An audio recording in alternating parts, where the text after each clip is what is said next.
Kondisi Tukul Arwana terus membaik, kini sudah bisa duduk dan bercanda. Sempat alami pendarahan otak, kondisi Tukul Arwana kian membaik.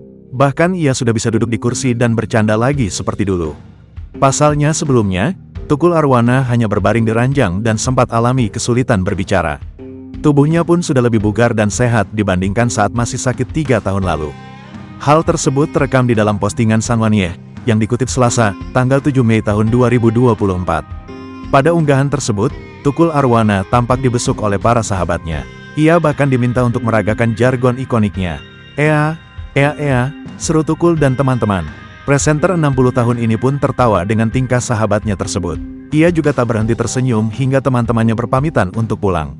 Kondisi terkini Tukul Arwana ini pun menuai komentar positif dari netizen.